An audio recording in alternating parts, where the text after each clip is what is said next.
السلام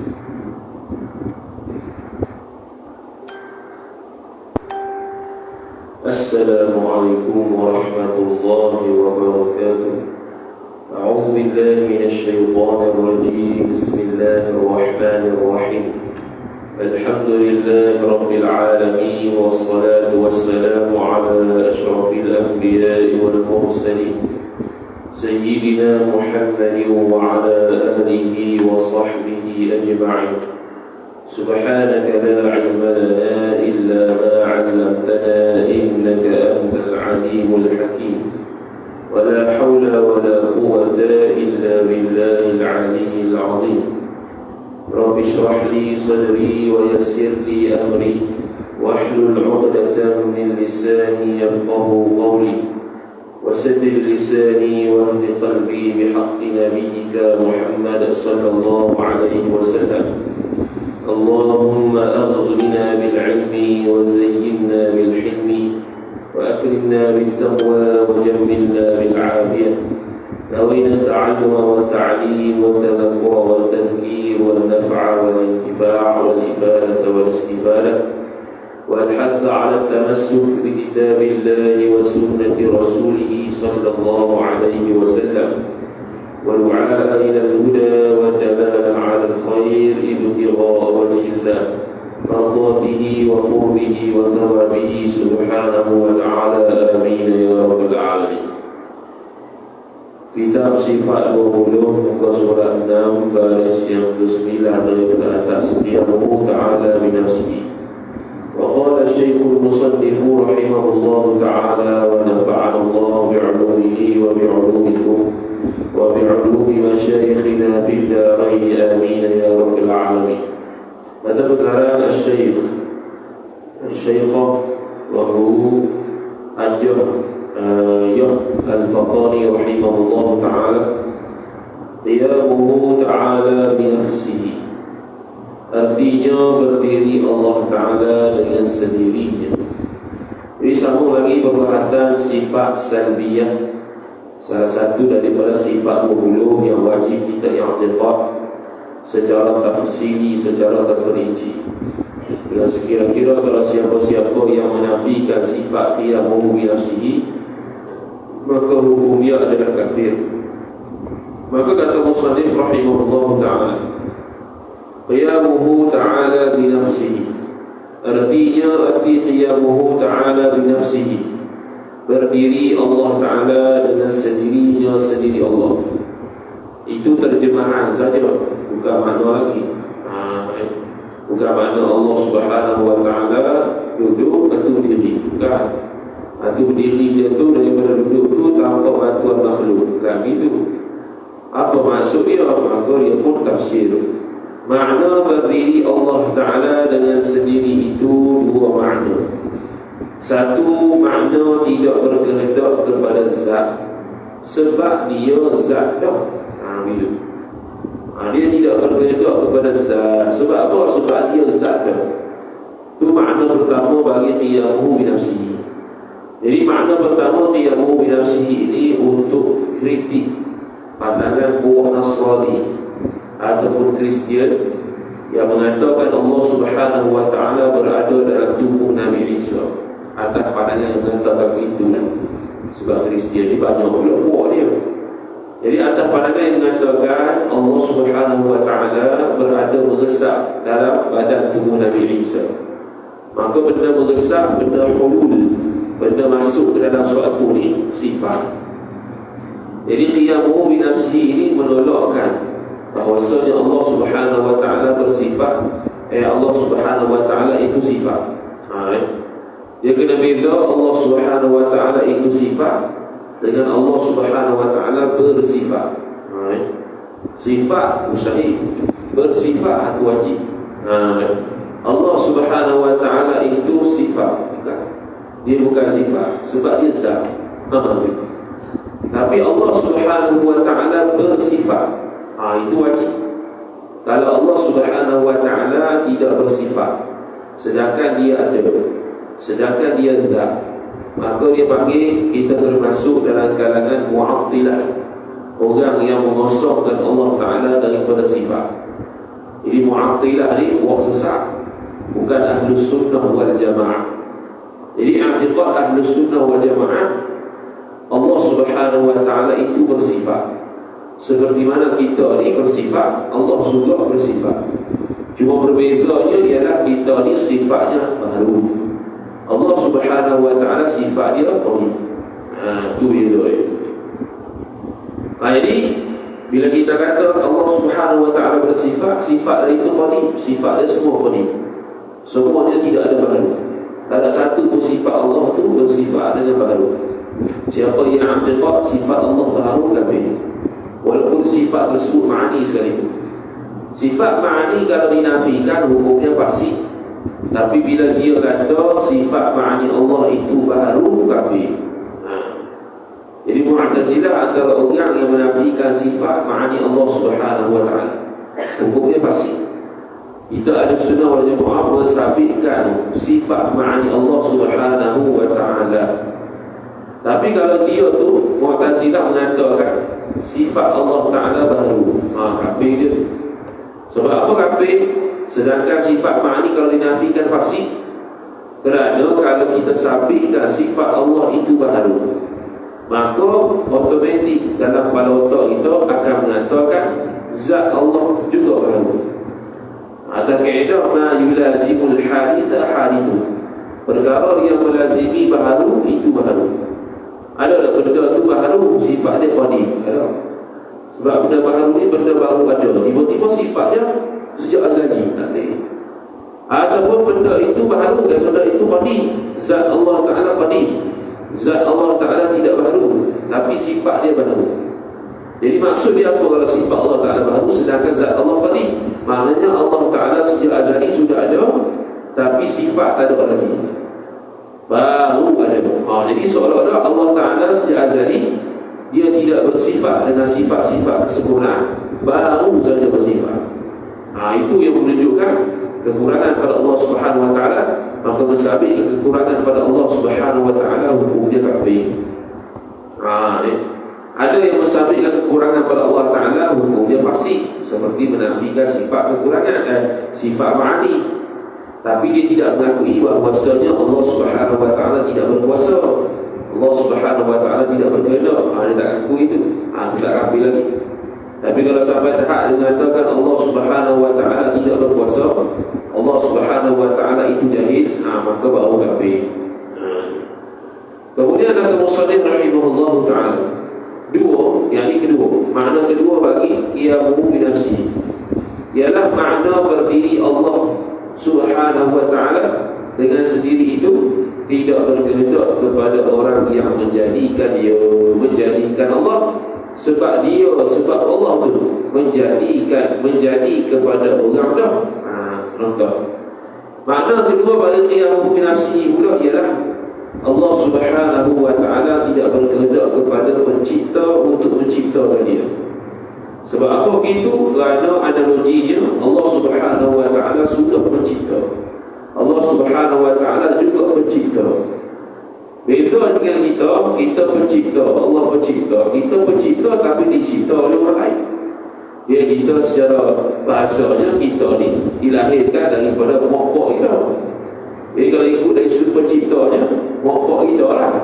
Itu asal kalau kita kata dari sudut anak tu. Tapi dari sudut hakikatnya Allah Ta'ala juga ciptanya. Sebab kejadian dalam perut tu, daripada air mani tukar kepada alaqah, tukar kepada mudghah dan sebagainya itu daripada Allah Subhanahu wa ta'ala. Tiupan roh itu daripada Allah Subhanahu wa ta'ala, dihantarkan malaikat untuk ditiupkan roh. Jadi Allah Subhanahu wa ta'ala dia tidak berhajat kepada pencipta, kerana dia sendiri pencipta. Kalau Allah Subhanahu wa ta'ala berhajat kepada pencipta, maka Allah Subhanahu wa ta'ala tak ada beza dengan kita. Sedangkan Allah Subhanahu wa ta'ala sebut dalam Quran, laisa kamitslihi syai'. Allah Subhanahu wa ta'ala tak serupa dengan sesuatu. Sesuatu itu para ulama bahas dalam ilmu maqulatul asyarah. Membahaskan berkaitan dua benda saja, arak dan jiri. Jiri itu apa? Arak itu apa? Satu jiri, 9 arak. Bahas khusus dalam ilmu maqulatul asyarah dia bagi. Makulatul Asyarah. Di dalam Makulatul Asyarah dibahas satu jirim 9 awal. Apa dia? Dia ada dalam bab tu berkaitan dengan bila, berkaitan dengan mana, berkaitan dengan jauhar jirim. Bila kita bahas kitab tu ataupun kita bahas ilmu tersebut, dia lebih menguatkan lagi pegangan kita terhadap sifat mukhalafatuhu ta'ala dan hawadith. Kerana kitab tersebut bukan dia bahas tentang Allah Ta'ala, dia bahas tentang makhluk. Apa itu mana, apa itu bila, apa itu bagaimana. Jadi bila kita faham bagaimana apa semua tu, maka menyebabkan kita tak sampai hati ataupun tidak rasa layak untuk disebahkan tempat pada Allah, tak rasa layak untuk disebahkan masa pada Allah, tak rasa layak untuk menyatakan kaifiat pada Allah Subhanahu wa ta'ala. Itu kalau ngaji ilmu Makulatul Asyarah. Jadi kembali kepada perbahasan, Allah Subhanahu wa ta'ala tak berhajat kepada pencipta. Kerana kalau Allah berhajat kepada pencipta, Allah Subhanahu wa ta'ala baharu. Bila Allah Subhanahu wa ta'ala baharu, maka tak ada beza dengan kita. Kita baharu, dia baharu. Tak beza apa ni? Dia beza dari sudut hakikat, mesti kena beza. Hakikat baharu dengan qadim, dua benda yang berbeza. Jadi Allah Subhanahu wa ta'ala tidak boleh baharu. Kerana kalau Allah baharu, sama dengan kita. Tapi kalau dari sudut pengenamaan sama, tak ada masalah. Contoh kudrat Allah, kita pun ada kudrat. Tak boleh kan kita ni ada kudrat, sebab Allah Ta'ala ada kudrat. Betul. Kudrat nama saja, hakikat kudrat lain.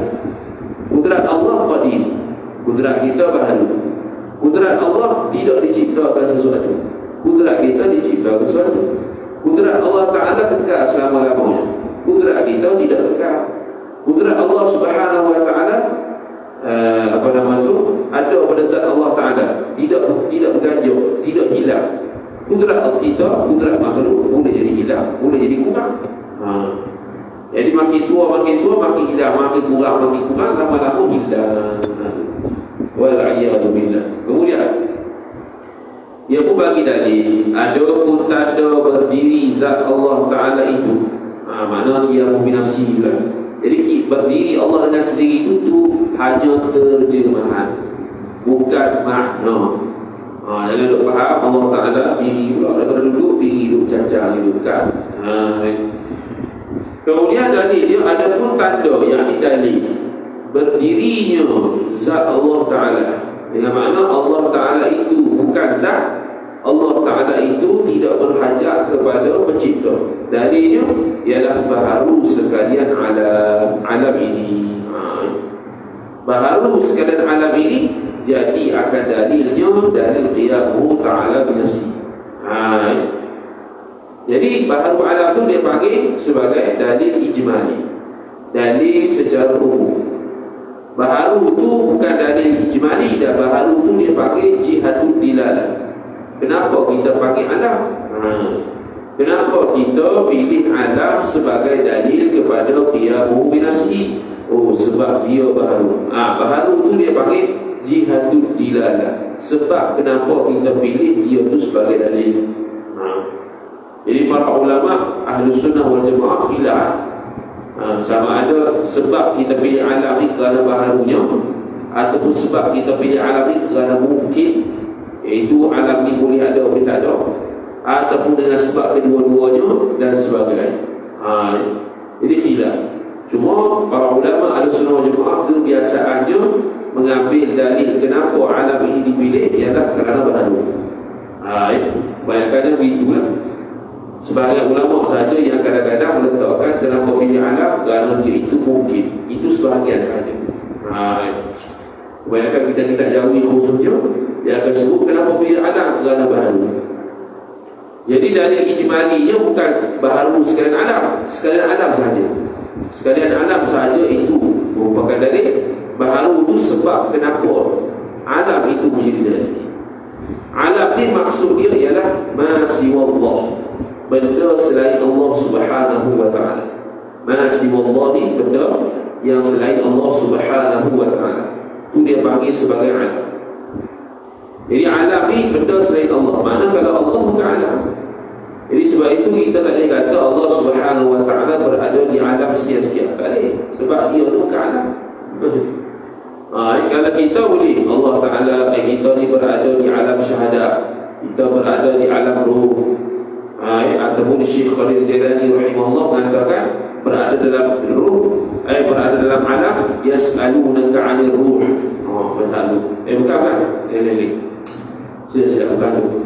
Ada juga alam apa dia? Alam malakut, alam jabarut, alam jin, macam-macam alam, beribu-ribu alam yang Allah Subhanahu Wa Taala cipta.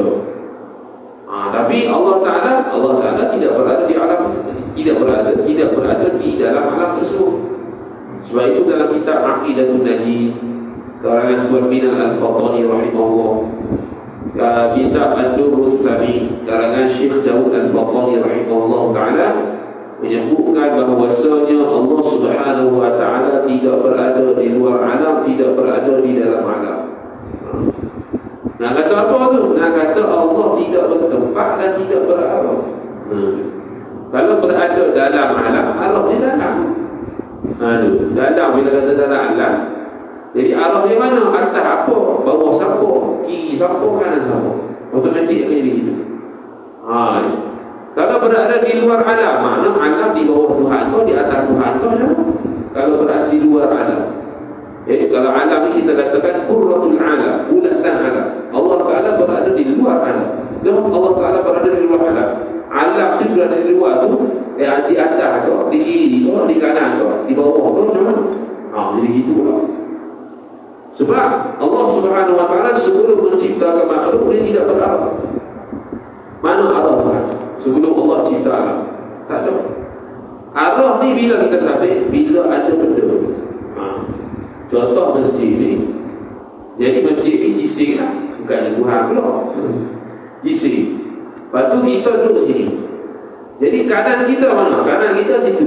Kalau kanan saya lah. Kalau kanan saya situ, kiri saya situ, depan saya situ, belakang saya situ. Sebab apa? Sebab ada benda. Tuan-tuan pula, depan lain pula, depan sini. Yang mana di sini belakang saya.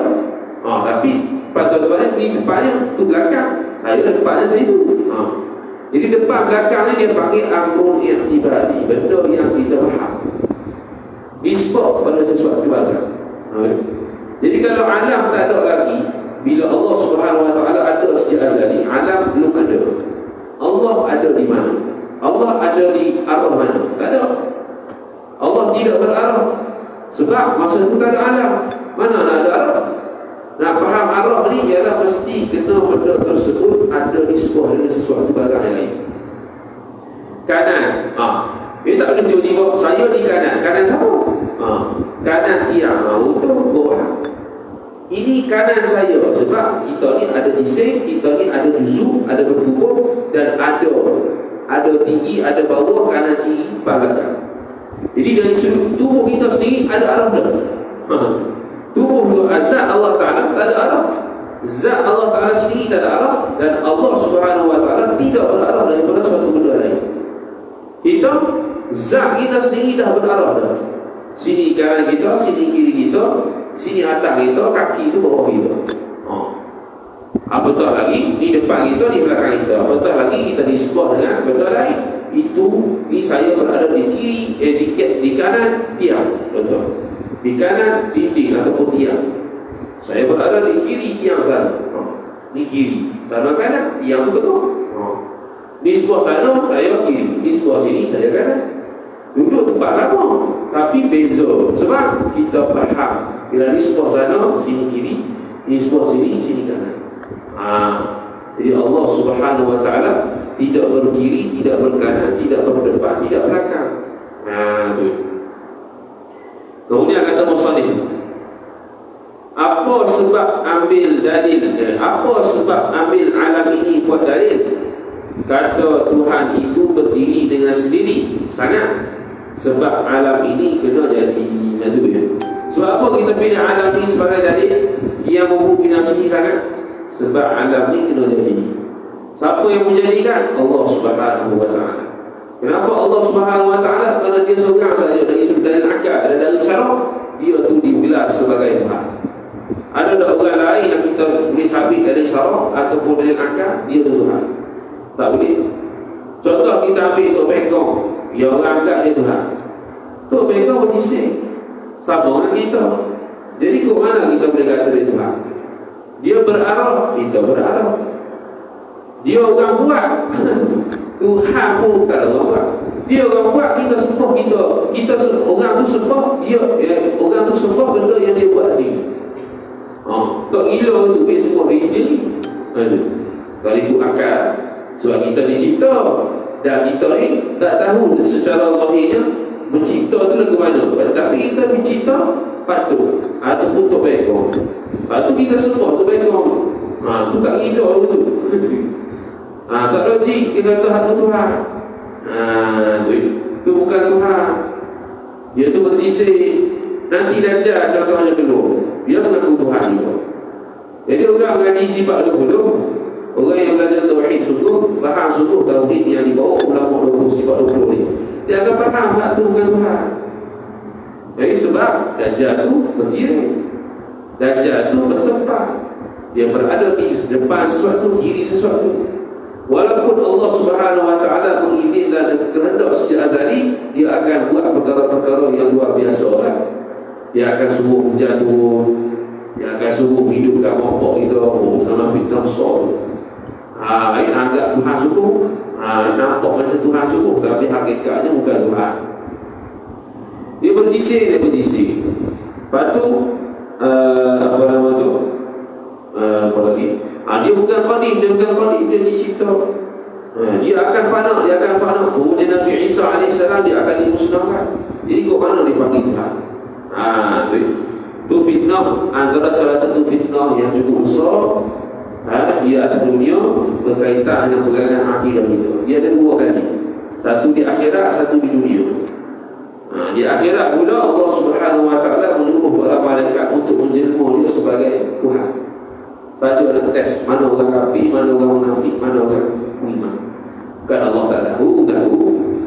Cuma disebab peristiwa begitulah. Jadi orang-orang yang beriman, orang-orang yang ada tauhid, dia tidak akan mengaku benda yang nampak itu sebagai Tuhan, kerana Tuhan tidak serupa dengan sesuatu. Habis wahdaniyah, sifat seluruhnya wahdaniyah. Arti wahdaniyah biasanya so lah satu. So ni satu. Ada orang kata tidak boleh panggil satu pada Tuhan, tidak betul. Kerana kalau orang yang mengatakan tidak boleh panggil satu pada Tuhan tu, makna dia tak mengaji ma'qulatul asyarah. Ilmu ma'qulatul asyarah, ilmu berkaitan dengan makhluk, dia tak mengaji. Sebab apa tak mengaji? Sebab apa dia kata tak boleh? Sebab dia tak belajar. Kalau kita belajar sifat, kalau kita belajar ma'qulat asyarah tersebut, kita akan faham satu tu bukan bilangan. Ini isu ilmu ma'qulat, bukan ilmu matematik. Matematik start satu, kosong tu tak ada apa tu. Start 1, 2, 3 tu bilangan dah. Numbers dia bagi, nombor. Baik, tapi kalau dalam kitab ataupun dalam ilmu ma'qulat asyarah, satu tu bukan bilangan. Bilangan bermula daripada 2. Jadi tidak ada masalah nak katakan Allah Subhanahu Wa Taala itu satu. Allah Taala wahidun ahad. Allah Ta'ala satu dan esa. Wahidun satu, ahad tu esa. Ataupun kita nak terbalik boleh juga, sebab ahad tu asal dari wahid juga. Habis Allah Ta'ala tu sezat Allah Subhanahu Wa Ta'ala. Dia dalam bab sifat wahdaniyah ni, saking mulia sebut apa, iaitu ada 3. Keesaan Allah Subhanahu Wa Ta'ala tertakluk kepada 3 perkara, iaitu Allah Subhanahu Wa Ta'ala itu esa pada zat, Allah Subhanahu Wa Ta'ala itu esa pada sifat, Allah Subhanahu Wa Ta'ala itu esa pada perbuatan. Itu keesaan Allah Subhanahu Wa Ta'ala. Jadi keesaan Allah Subhanahu Wa Ta'ala tak sama macam keesaan makhluk. Keesaan Allah Ta'ala pada zat, iaitu dia kata makna zat Allah Subhanahu Wa Ta'ala itu tidak berbilang-bilang. Allah Ta'ala itu 3 makna. Dia pula Dia kata maknanya zat Allah Ta'ala itu tidak berbilang-bilang. Tahu situ. Allah Ta'ala itu tak berbilang-bilang. Itu maksud esa. Itu dia panggil sifat sabiah. Bila sebut esa, makna tak berbilang. Bila sebut mandu, tak berana. Bila sebut botak, tak berganggu. Itu maksud salbiah. Sifat salbiah tu begitu. Makna dia faham kuda. Faham kuda secara langsung. Bila sebut botak, tak berganggu. Itu ya, tak ada jalan. Itu sifat salbiah. Beza dengan sifat lain. Sifat ma'ani bila sebut kudrat, dia tak faham balik, tak lemah dulu tak. Dia faham dulu kudrat tu apa. Sebab kudrat sifat yang wujudi. Sifat hak jenis ada. Jadi dia faham dulu sifat tu qadimatu, qaimatu billahi ta'ala. Satu sifat yang qadim, yang ada zat Allah Ta'ala. Ta'aluk dia ada dua, soluhi qadim, soluhi qadim tanzih hadis. Lepas tu akhir sekali baru dia kata tidak lemah Tuhan. Tidak lemah Tuhan. Jadi tidak lemah Tuhan dengan kudrat tu faham secara lazim, bukan secara langsung. Lazim kata kudrat, maka Allah Subhanahu Wa Taala fahamnya tak lemah. Beza dengan sifat sabiah. Sifat sabiah bila sebut satu perkataan tu faham kudrat sekali. Kudrat bukan kidam. Apa kidam? Tak faham. Bapak, apa maksud dia? Tak biasa. Wahdaniyah, apa maksud dia? Tak berbilang. Kemudian kata Musannif rahimahullah ta'ala, Allah Ta'ala itu tiga makna. Satu makna pada zat, pada sifat, pada apa? Tiga.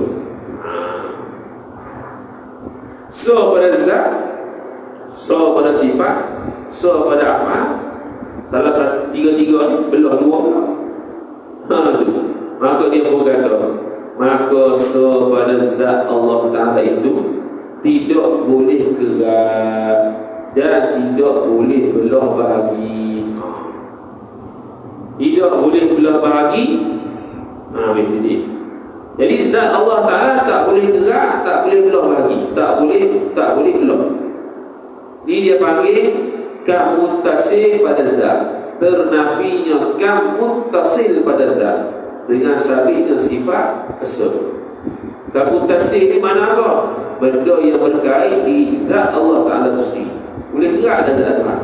Dia muttasil dalam bahasa Arab ni ittasala yattasilu ittisalan, mana bersambung, berkait dengan zat. Berkait dengan zat Tuhan ni esa. Apa maksud dia? Tak boleh gerak, tak boleh belah, tak boleh risik. Satu lagi risik maksud tadi. Dia yang disekat dia buat kitab Mahkulatul Asyarah. Dia bahaslah berkaitan dengan tiga ni, jauhar ni. Iaitu benda yang boleh digerak, boleh dibelah, boleh dirisik. Risik ni benda yang boleh gerak ni satu je, iaitu dia tu ada panjang saja. Contoh wayang, benang, itu boleh gerak sebab dia jadi panjang saja.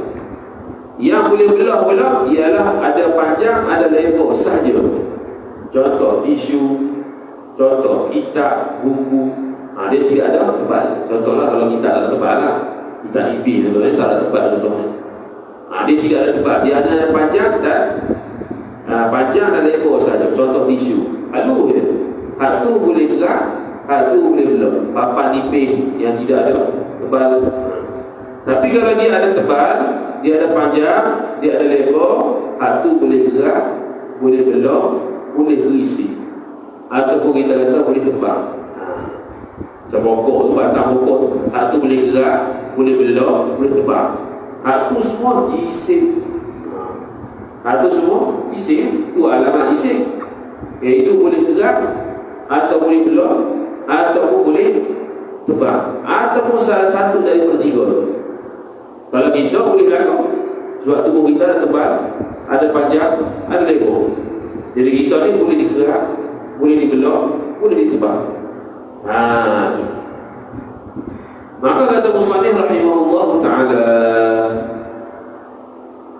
apa sebab tidak boleh gerak dan tidak boleh belah bahagi itu?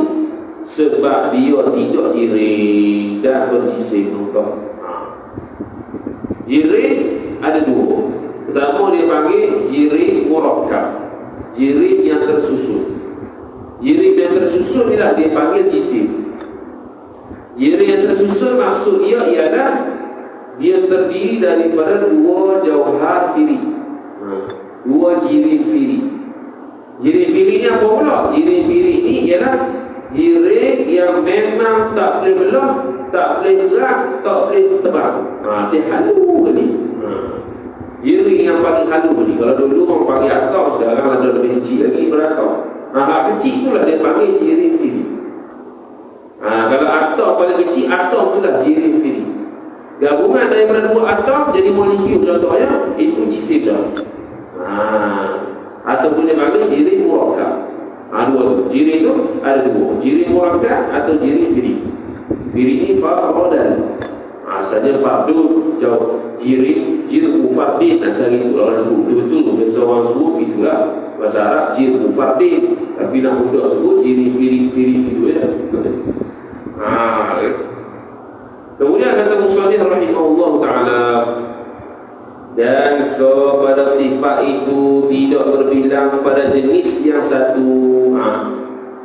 Dia tak letak pada dia ada satu lagi. Keesaan pada zat Allah Ta'ala ada satu lagi, iaitu dia panggil ternafikan munfasil pada zat Allah. Munfasil ni asal bahasa Arab juga infasala, yanfasilu infisal, mana bercerai. Bercerai itu maksud apa? Tak ada zat lain macam Tuhan. Itu ternafikan munfasil pada zat dia. Mana tak ada orang lain selain Allah zat dia macam Tuhan, tak ada. Itu kamu fasih dia tak sebut ni. Patut tulis pada sifat. Dan pada sifat itu tidak berbilang pada jenis yang satu, yakni jenis sifat yang satu. Jadi sifat Allah Ta'ala ni banyak, tak terhingga. Tapi tiap-tiap sifat Allah itu satu. Bukan kita kata sifat Allah satu. Sifat Allah banyak, tapi tiap-tiap sifat Tuhan satu. Contoh kudrat satu, iradat satu, ilmu satu, sama basar, pendengaran, penglihatan satu, perkata, kalam satu. Muta'alaq yang banyak, betul yang berkait dengan sifat Tuhan tu yang banyak. Contoh Allah mencipta, Allah menghidupkan, Allah mematikan, itu banyak lah. Itu dengan sifat Tuhan. Itu kerja, bukan dengan sifat. Itu dia panggil sifatul fi'li, kerja buat, sifat perbuatan.